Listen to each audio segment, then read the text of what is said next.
Olá! Sejam todos muito bem-vindos à continuação da série sobre AngularJS. Meu nome é Rodrigo Branas, autor do livro AngularJS Essentials, lançado pela editora PactPub, e hoje, no 15º episódio, a gente vai falar sobre interceptors. Bom, pessoal, um interceptor basicamente é um tipo de serviço que permite a interceptação das requisições e respostas do serviço HTTP, tá? Esse serviço, tá?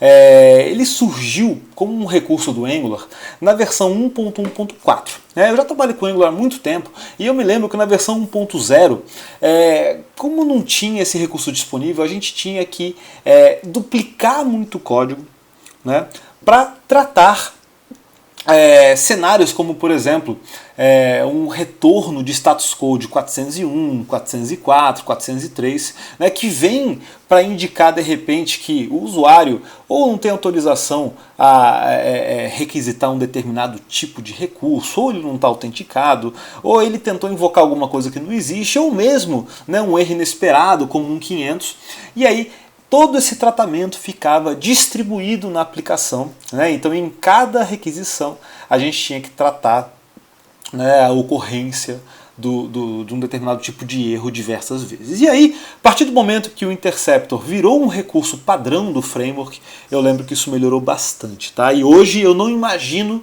como a gente poderia trabalhar com AngularJS sem usar Interceptor. São muitos os cenários em que ele é exigido. Tá bom? Então, como a gente falou, né, o Interceptor ele é um serviço. Tá? Então eu vou registrar esse serviço usando uma factory, né, e basicamente definir um nome para esse Interceptor.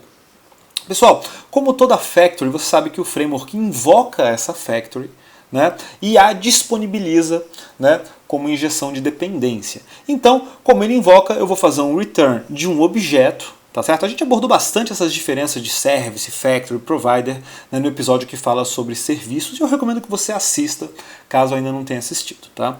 Então, nessa factory, eu tenho um return de 4 estados possíveis, que é request, request error, response e response error. São os 4 momentos em que a gente pode interceptar uma determinada requisição, né, ou uma resposta. Tá? Então, nesses 4 momentos eu posso criar regras, né, para realizar a interceptação, tá bom?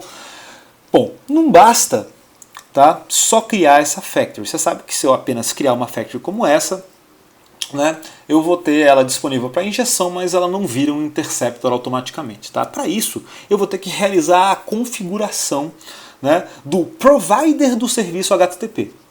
Você sabe que todo bloco de configuração ele pode receber apenas, né, serviços do tipo provider, né, e também serviços conhecidos aí como constants. Né, então não adianta colocar cifrão HTTP aqui porque ele não vai estar disponível, né, nesse momento do ciclo de vida do framework. Né, a gente falou bastante sobre isso já em outros episódios.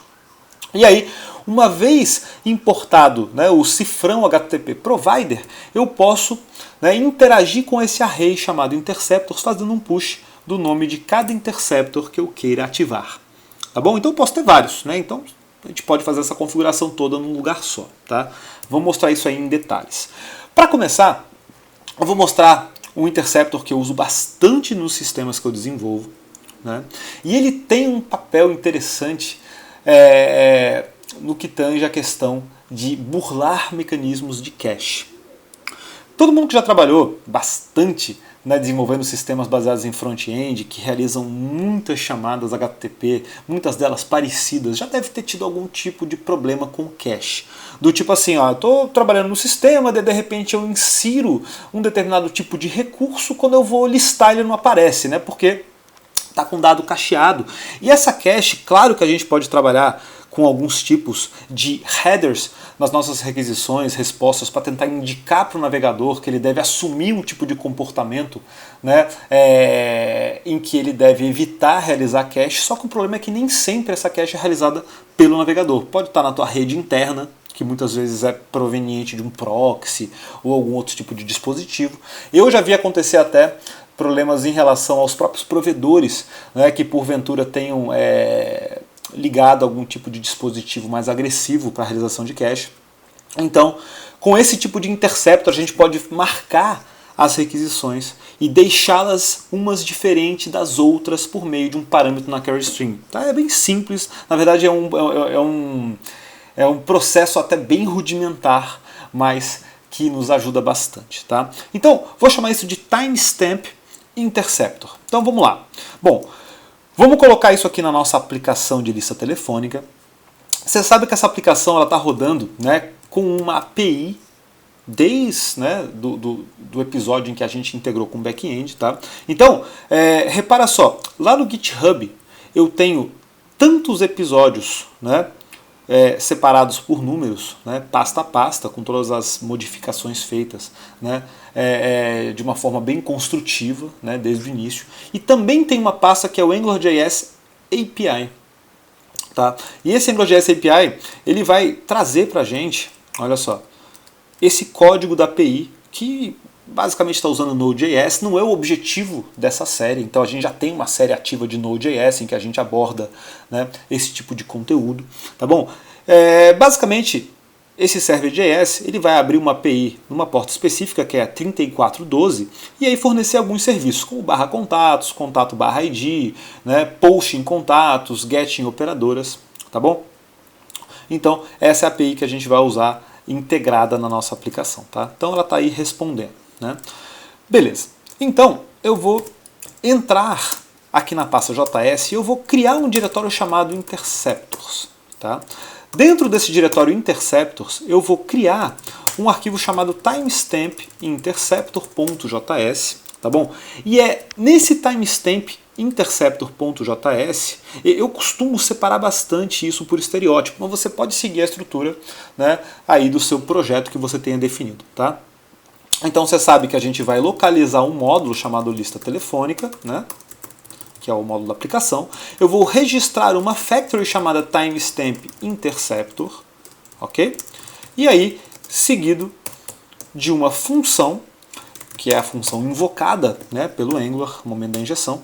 E aí, nesse return, eu vou colocar apenas o request, tá bom? Você sabe que a gente tem a possibilidade de botar request erro, response erro, mas vai, claro, né, do tipo de interceptor que a gente cria. Nesse caso, só o request é suficiente. Tá? Então, aqui eu tenho, né, um parâmetro chamado config, que é a request, né, contém os dados da request que será feita. Tá? Então, return config, e aqui no meio eu vou começar a mostrar agora o que se passa aqui. Né? Então, lembrando que lá no index eu tenho que importar. Sabe que esse negócio é evitável, né? Como a gente viu lá naquela série sobre Grunt versus Gulp, a gente falou bastante tanto do Grunt quanto do Gulp, e lá a gente fala sobre plugins, e entre esses plugins tem um plugin chamado Inject, que faz com que, né, esse processo de ficar dizendo interceptors /timestamp interceptor.js isso possa ser automatizado. Né? Isso pode ser automatizado simplesmente varrendo as pastas e incorporando isso automaticamente. Então tem plugins disponíveis para isso. Aqui, como é um ambiente mais didático, a gente não vai recorrer, né, a isso para não aumentar a complexidade desnecessariamente. Tá? Então importei lá o timestamp interceptor, fiz um request e aí você vai ver que ele não passou aqui nessa linha quando deveria ter passado. Bom, falta a etapa então de ativação desse interceptor. Para isso, vamos criar, olha só, vou entrar aqui em, deixa eu ver onde é que eu estou. Vamos entrar em config, eu vou criar o interceptors config.js, né? Fica a teu critério separar as configurações ou não. E aí, angular.módulo, lista telefônica, .config, você sabe que tem que passar uma função, né?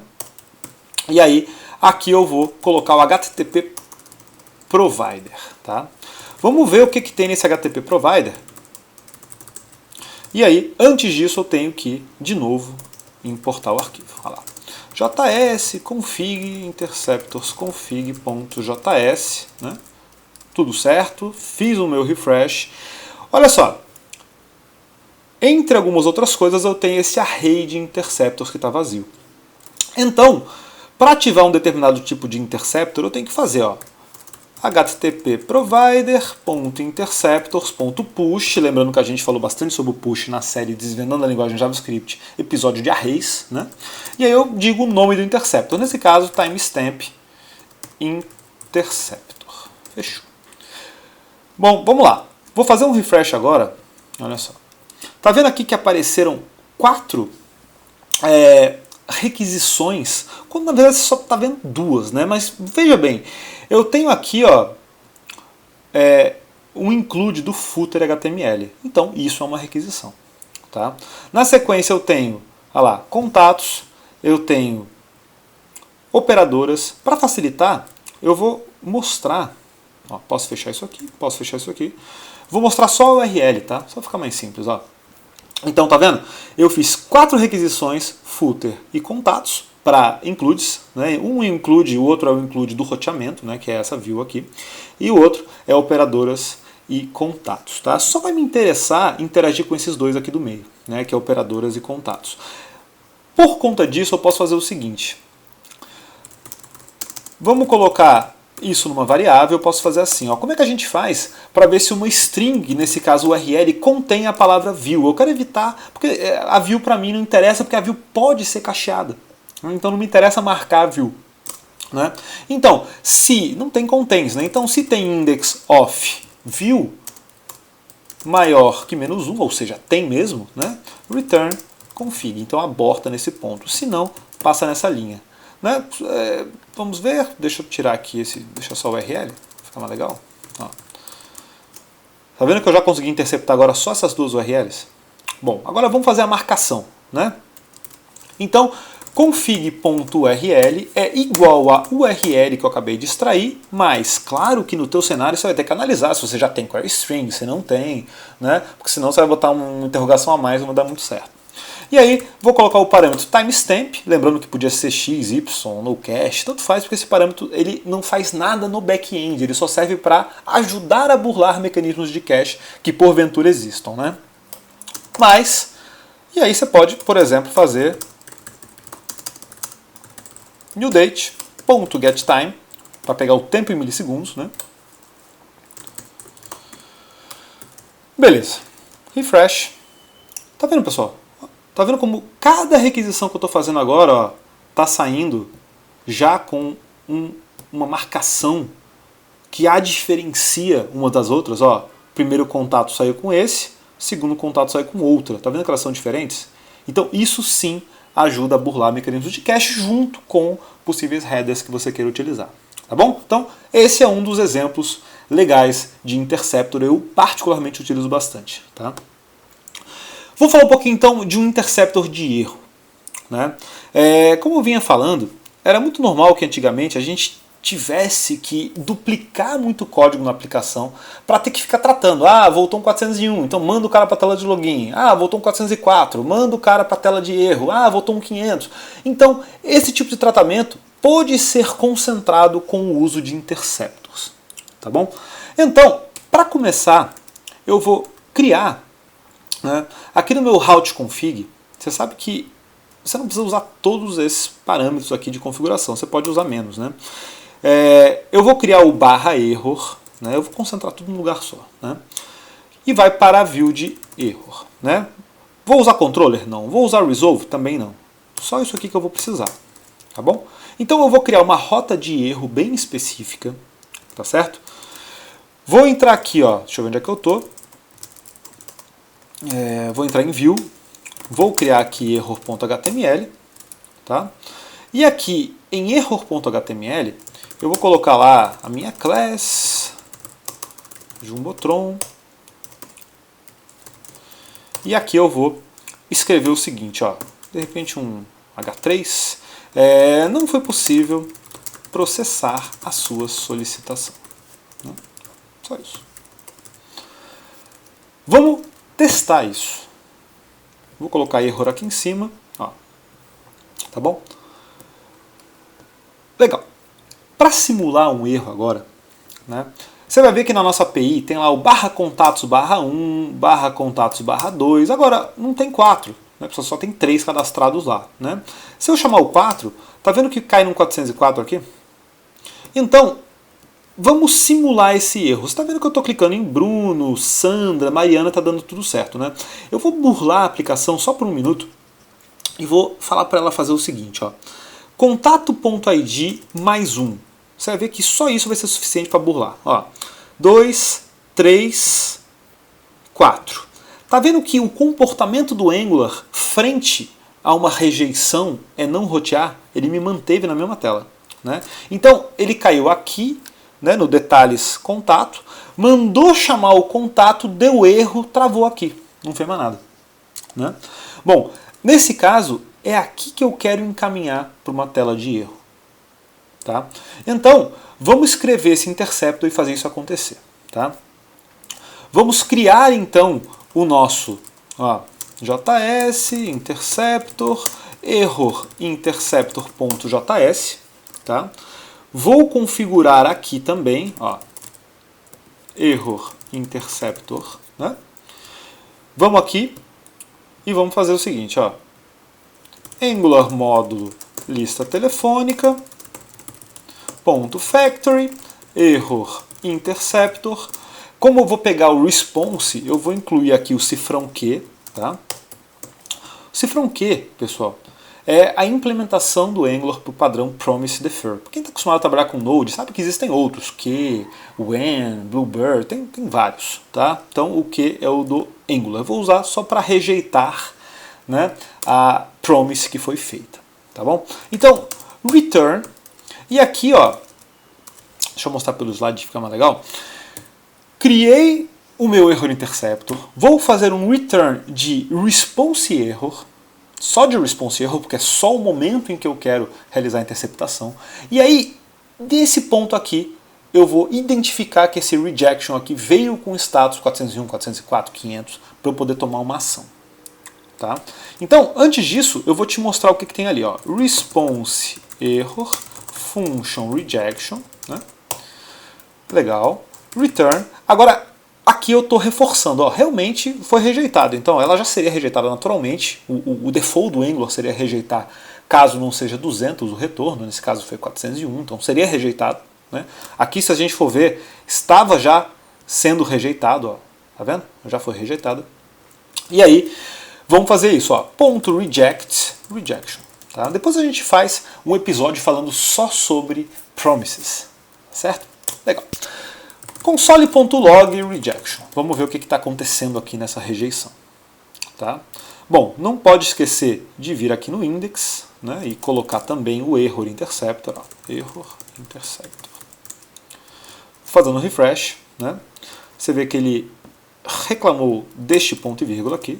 Tá lá. Aqui, ponto e vírgula. E aí vamos tentar aquele erro de novo. Cliquei aqui, você vê que agora ele já mostrou para mim a rejeição, e dentro dessa rejeição eu tenho lá status 404. Né? Então, como eu tenho essa informação, fica fácil. Né? Eu posso simplesmente fazer o seguinte, se rejection.status for igual a 404, eu vou usar o location, o cifrão location, a gente falou sobre isso no episódio passado, ele serve para que a gente encaminhe, redirecione esse usuário para um outro destino. Então eu posso dizer, olha, se você porventura cair nesse erro, location.path, né, e eu vou dizer aqui /error, que foi a rota que eu criei. Né? Foi aquela rota que eu criei. Tá? Então eu encaminho ele para outro lugar. Tá? Legal, legal. Então vamos lá, vamos reiniciar a aplicação aqui. Um refresh, legal. Entrei em Bruno, ok. Entrei em Sandra, ok. Entrei em Mariana, erro. Tá vendo? Então não ficou mais travado aqui, né, naquele mesmo local. Ele foi lá, te redirecionou. Né? Esse é um tipo de filtro que a gente usa bastante no dia a dia. Então eu recomendo, pessoal, que você, na tua aplicação, comece a implementar dessa forma para evitar a duplicação de código. Tá certo? Muito legal. Ok. Deixa eu voltar aqui para o index. E aí, vamos para o nosso último interceptor, que é o load interceptor. É um outro interceptor que eu também costumo usar. Você sabe que às vezes demora um certo tempo para eu ter um retorno da minha requisição ou das minhas requisições. Né? Nesse meio tempo, eu posso mostrar de repente uma barra carregando, eu posso mostrar um spinner, eu posso mostrar uma mensagem. Então, você pode trabalhar de algum jeito para notificar o teu cliente. Olha, espera um pouquinho que está ainda carregando. Tá? E aí, o Load Interceptor vai nos ajudar nesse processo. Tá bom? Eu vou fazer basicamente o seguinte, tá? Vou criar mais um interceptor, vamos ver onde é que eu estou, interceptor, touch loading interceptor.js. Vamos vir aqui para configuração e vamos incluir aqui, ó, loading interceptor. Aqui no index também vamos colocar um loading interceptor, fechou? E aí, por fim, vamos escrever, ó, angular.módulo, lista telefônica, .factory, loading interceptor, é uma função, já sei que eu vou usar Q, já coloco o Q, já sei que eu vou usar rootscope, já também vou colocar o rootscope, tá? E agora deixa eu mostrar a ideia geral desse interceptor, tá? Bom, para isso eu vou usar todos os estados, né? Pelo seguinte, sempre que eu originar uma requisição, eu digo loading true. Sempre que ela ou não for feita por um erro qualquer, ou retornar com sucesso, ou retornar com erro, eu retiro esse load porque já carregou, né? Seja sucesso ou erro, já carregou, tá bom? Então você vê que é bem rudimentar.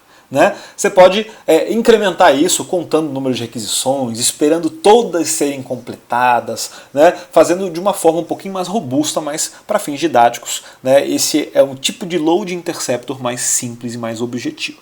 Né? Então, para exemplificar a ideia, vamos fazer o seguinte, ó. Return, né? Request, você sabe que tem aqui a config, faz return em config. Depois, request error, tem aqui o rejection, você sabe que a gente faz return de q.reject, rejection. Na sequência eu tenho o response, você já sabe que a gente tem aqui o próprio response em si, e eu faço return do response. Por fim, response error, eu tenho uma function com rejection e retorno q.reject, rejection. Fechou. Né? Tá aí o nosso filtro. Para começar a fazer, eu vou a cada request incluir uma variável em rootscope chamada loading é igual a true. Tá bom, pessoal? Então, incluir lá o meu loading true. Né? E aí eu venho para o meu index e vou te mostrar o loading aqui. Tá certo? Vamos fazer um refresh e vamos ver se funciona. Né? Percebeu que o true ficou? As requisições voltaram e o true não foi removido. Por quê? Porque eu deixei de fazer rootscope.loading é igual a false. Né? Reparou que agora ficou true, false. Olha lá, true, false. Vou acrescentar isso aqui e aqui.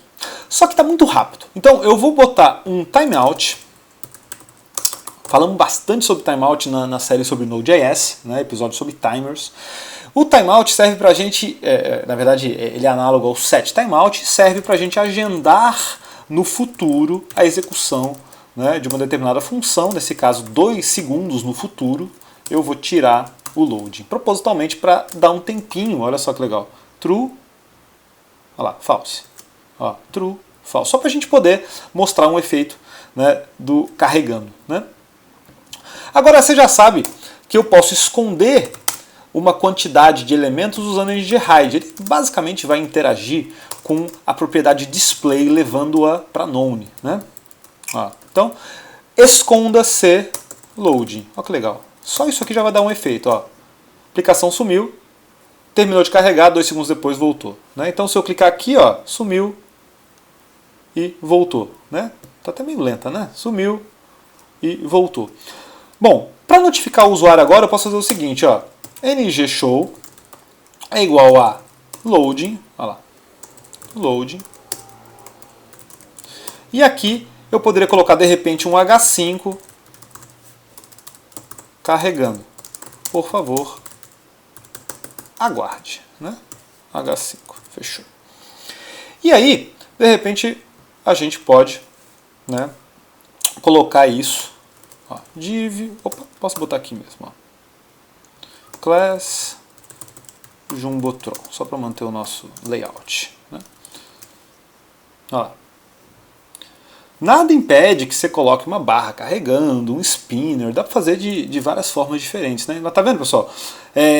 Esse foi um exemplo, né, de como a gente faz para implementar o Interceptor, né, para que a gente possa tratar esse momento em que eu estou aguardando uma requisição se concretizar. Eu vou até baixar um pouquinho esse tempo aqui, está muito longo. Vamos colocar 500 milissegundos só. Legal? Ó. E você vê que se eu cair aqui num erro, ó, no 4, ele veio para não foi possível processar. Né? Então, ele ainda assim, né, respeitou o momento do response error que está configurado aqui, ó, e fez um false.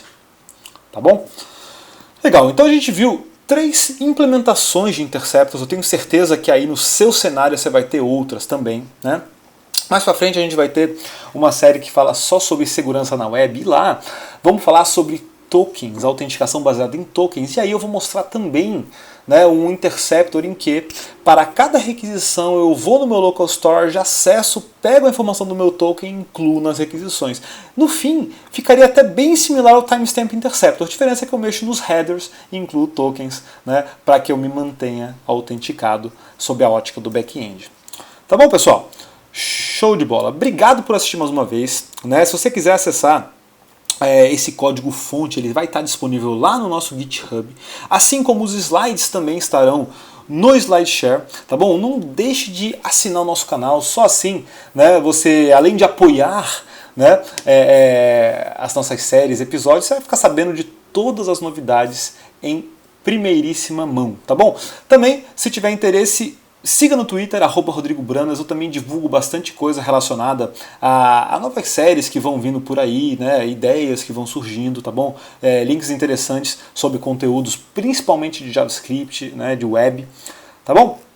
Então, muito obrigado e até a próxima. Tchau!